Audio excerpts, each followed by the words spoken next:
Yo, what's going on YouTube? What's going on live stream fam? It's your boy GCTV back with another video, and we're here to talk about the first full day of NBA action. We're here to talk about all the close games. Some of these games didn't really matter. Some of these games were kind of dog shit.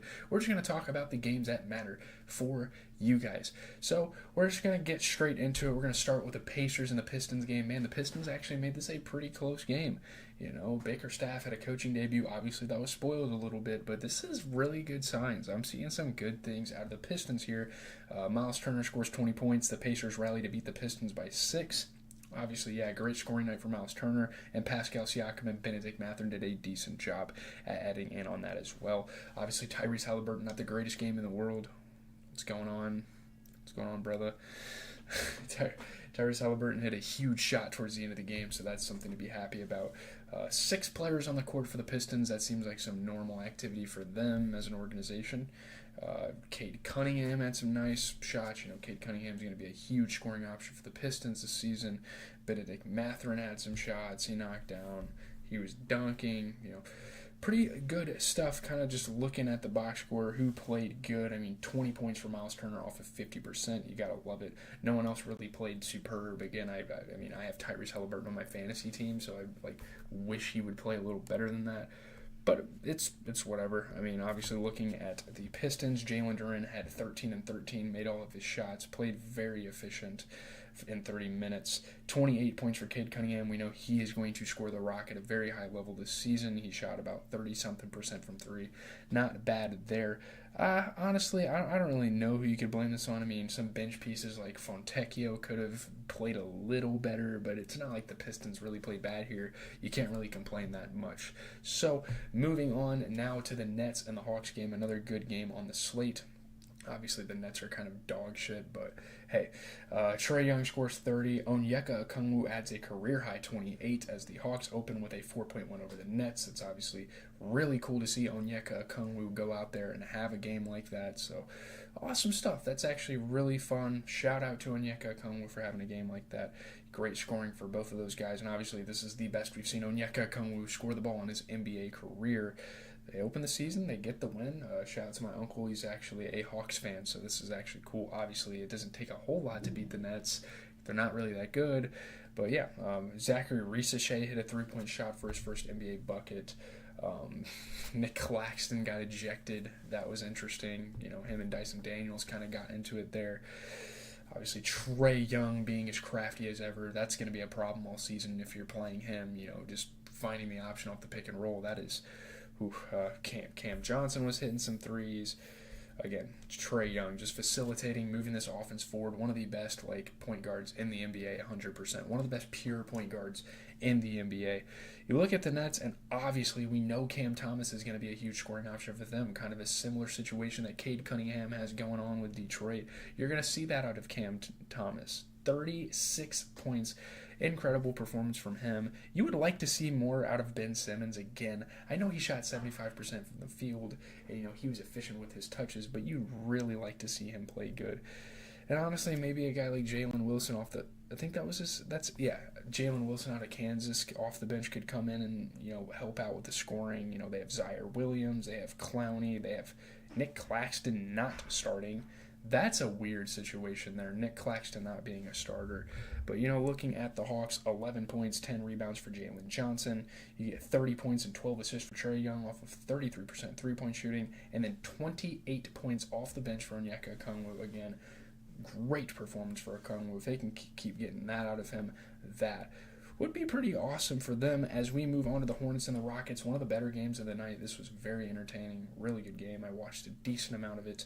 LaMelo Ball has 34 points and 11 assists in his return from the ankle injury. He leads the Hornets over the Rockets. They win by 5. We've known, LaMelo Ball to be a star for a while. We know he's going to play at that level. Great scoring, great passing, just being a great point guard for this squad. Grant Williams made a huge 3 with 40 seconds left, so it's cool to see him kind of still have a role with a team. So, yeah, near triple-double as well. They came back from an 18-point deficit. That was an awesome win to see the Hornets get. Alperen Sengun, obviously dishing the rock around. He's going to be a problem. Euro stepping, a baby Jokic, being one of the craftiest big men in the entire NBA. And man, I'm telling you, these big men are evolving. These guys are getting better and better as we go. Miles Bridges, obviously playing really well on both sides of the ball. Shout out to him for the Hornets. Diabite got some blocks for the Hornets as well. I think he was the guy that went to Virginia that kind of had the weird-looking hair. I think that's who that is. But just kind of looking at some things, man, I hope Brandon Miller's okay. But 34 points, 11 assists for LaMelo Ball, shooting 50 30s, 3 splits. Really good stuff there. Off the bench, shout out to Trey Mann, dude. 24 points, shooting 50% overall. That's a guy that no one's really going to talk about from this game, but that is awesome to see that. Shout out to Trey Mann. It's awesome to see him get a role on this team. And Alperen Sengun, 25 points and 18 rebounds. He shot 67% from 3. He was incredible. Jalen Green's going to score the rock at a high level. We know that. Obviously not the greatest shooting splits, but 28 points off of 33% three-point shooting. Dillon Brooks played like ass. Oh my God, Dillon Brooks. What are we doing? You got to bring guys like Thompson, Cam Whitmore, Jock Landale, Reed Shepherd. You got guys like that off the bench. And maybe like Jock Landale, Reed Shepherd, maybe not much Cam Whitmore, but you got some guys off the bench you need to bring in when you see a guy like Dillon Brooks play like that. I don't know. That was just not a great performance. We have 2 more games to talk about. We're going to get into the Grizzlies and the Jazz. A really, really good game here. Ja Morant has 22 points and 10 assists in his return. Leads the Grizzlies to a season-opening win over the Jazz. They win by 2. Ja Morant doing a little bit of everything. Scoring at a high level, passing at a high level, even getting a couple rebounds in there. That's awesome. So they get a win. Obviously, Zach Edey's a rookie. He makes his debut in this game, so that's cool. Very tough buckets for Ja Morant all throughout this game. This game on paper doesn't look super crazy, but returning and having all that negative momentum from last season being thrown upon him, I think this is a very impressive feat for him. Just tough shots after tough shots from him. Scottie Pippen Jr. had a block. That was cool. And obviously Ja Morant played really well on both sides of the ball as well. And that's, obviously we know Ja Morant to be a solid defensive player, but especially this game, he was really good. And Lauri Markkanen played really well, finding opportunities, getting to his spots, getting good shots up. That was cool. But looking at the Grizzlies, Santi Aldama, 27 points. That's another guy you're not going to see get talked about from the action tonight, man. 50% three-point shooting. That guy could be a force for this team. Now, I know they're kind of awaiting Jaren Jackson to come back, and that'll probably take his spot. But yeah, Ja Morant, 22 points, 10 assists. You get 24 points out of Desmond Bane as well off of 40% three-point shooting. Pretty solid performances there for the Grizzlies.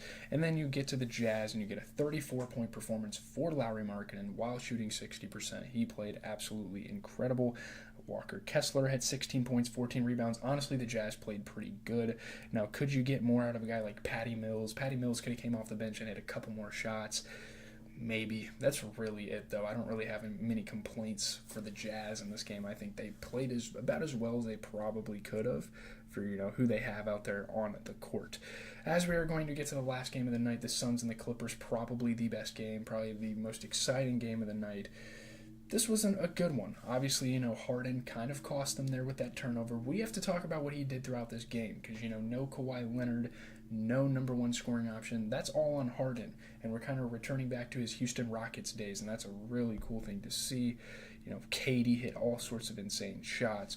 Harden had a couple of opportunities to win this game, I won't lie, and yeah, did he fumble that a little bit? Sure, but still. Really, really good game for both KD and Harden. They went at it. They put on quite a show. A lot of stuff missed from Harden. But Devin Booker fouled out, so yeah, it did pretty much turn into James Harden versus Kevin Durant, which I'm not complaining. That's a great matchup that we've seen over the years. Former teammates, they were going at each other, hitting tough buckets over each other. It was a really fun game to watch. Kevin Durant ended up with 25. He shot 40% from 3.